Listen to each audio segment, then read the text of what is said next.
मेरे पास पता नहीं कितने केसेस हैं जहाँ शादी को अभी 3 ही महीने हुए हैं या 2 महीने हुए हैं एंड लड़की कहती है कि आंटी मैं प्रेग्नेंट हूँ और मुझे बच्चा नहीं चाहिए। और साथ में उसकी मदर हैं, वो कहती हैं देखिए पहली बार प्रेगनेंसी को नहीं गिराना चाहिए, नुक्स हो जाता है अंदर, यानी कि कोई डेफिशिएंसी या कोई प्रॉब्लम आ जाती है कंसेप्शन में, आइंदा से अगर प्लान करके बच्चा हो। क्या लड़कियों को ये पता है कि ज़रूरी नहीं है कि आपके हस्बैंड प्रोटेक्शन यूज़ करें, कॉन्डोम्स?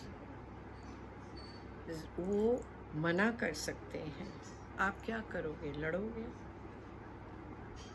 इसलिए शादी से पहले एक गायनोकोलॉजिस्ट को मिलना हमेशा अच्छा रहता है कि आप कोई ऐसी दवाई खा लें जिससे कि आप कम से कम 6-7 महीने या 1 साल, वट एवर यू वॉन्ट, पर कम से कम आते ही तो प्रेग्नेंट ना हो। उससे एक आराम ये होता है कि आपको प्रेगनेंसी प्लान करना, एक पॉजिटिव एटीट्यूड बच्चे की तरफ होना, मैच्योर होना, बच्चे कैसे पालते हैं, बच्चे कैसे होते हैं, और साथ ही साथ जॉइंट फैमिली में कैसे एडजस्ट करना, ये बहुत ज़रूरी है। सो अगर आप आते ही प्रेग्नेंट हो जाओगे तो वो आप ही के लिए मुश्किल होगा, क्योंकि अभी तो आपको मदर इन लॉ ही समझ नहीं आ रही हैं, इस फैमिली का कल्चर नहीं समझ में आ रहा है। और फिर जब आप प्रेग्नेंट आते ही होगे, आप उबकाई, उल्टी आने की करनी, या आप अनकंफर्टेबल हैं, या आपको सांस नहीं आ रहा, या आपका प्लेसेंटा या आपका यूट्रस बहुत लो कंडीशन में है, तो आप जब भी गायनी को मिले वो कहे कि भाई पहले 3 महीने थोड़ा रेस्ट कर लो, बेड रेस्ट ले लो, तो आप ऑफिस नहीं जा पाएंगी।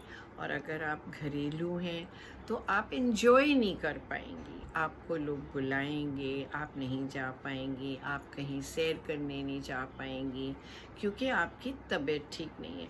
तो वो एक सडन चेंज जो आता है लड़की में, कहाँ वो इधर भाग उधर भाग, शादी से पहले पिक्चर देख, मूवी देख, है लॉकडाउन की बात तो अलग है, पर इन जनरल मैं कह रही हूँ, शॉपिंग जाओ, ही हाँ अपनी फ्रेंड्स के साथ रेस्टोरेंट जाओ। लेकिन अब 4-7 फेरे क्या हुए कि आप आते ही शुरू हो गए कि उल्टी आने को कर रही है, या आपका जी घबरा रहा है, या आपको पैल्पिटेशंस हो रही हैं, या आपको बुखार हो गया है। इन सब कॉम्प्लिकेशंस को अवॉइड करने के लिए बेहतर ये होता है कि आप शादी से पहले एक गायनी को मिलें। अगर घर के लोग पीहर में बहुत कंजर्वेटिव हैं, आपको नहीं जाने देते, आप माँ कहती है मैं हूँ ना, मुझे पता है तुझे क्या गाइड करना है, मैं कर दूँगी ना, आते ही बच्चे हो जाएं तो अच्छा होता है, छोटी उम्र में बच्चे होने चाहिए, ये हमारे माता पिता की सोच है, हमारी नहीं, राइट? देयरफॉर आई थिंक कि एक कल्चरल शॉक जो लगता है, घर चेंज करना, एड्रेस चेंज करना, नाम चेंज किया नहीं किया अप टू यू, बट बहुत कुछ चेंज होता है। क्या कहते हैं, कोर्टशिप पीरियड में लड़का जो है बहुत बहुत ही प्यारे प्यारे ख्वाब दिखाता है, अच्छे गिफ्ट्स लेके देता है, घुमाता है, फिराता है, ऑफिस छोड़ के आ जाता है, लेकिन अब नहीं आता। वो चेंज जो था उसको भी आपने देखना है। आप ये नहीं कह सकते मुझे मम्मी की याद आ रही है, मैं मम्मी के पास जा रही हूँ, सास कहेगी आज नहीं जाना, कल चले जाना, परसों चले जाना, अभी कल तो आई थी, क्या मतलब है बार बार अपनी माँ को मिलने का। ये बात आपको बहुत समझ में आनी चाहिए, राइट?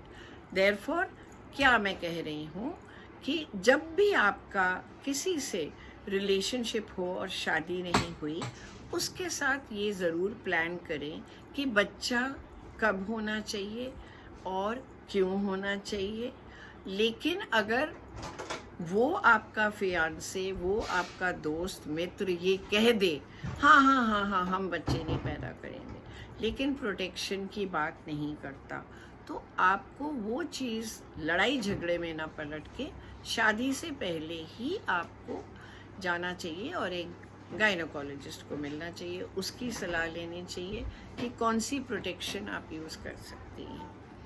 आप ही को अपने को बचाना है, ये मत सोचना कि आपका बचाव प्लेट में डालकर कोई आपको देगा। कोई आपकी माँ नहीं बैठी हुई। Everybody wants their fun at your cost. So अपने को बचाना, अपनी लाइफ को सीरियसली लेना, अपने करियर को समझना या अपने रोल को समझना आपके हाथ में है, किसी और के हाथ में नहीं है। Don't try to throw the blame on anyone later. Take responsibility, prepare for that responsibility, meet a doctor and plan how to meet a boy sexually, whether before marriage or after marriage. तो आपकी life comfortable रहेगी. Okay? So today only discuss this with somebody and go and meet a gynecologist. Thank you.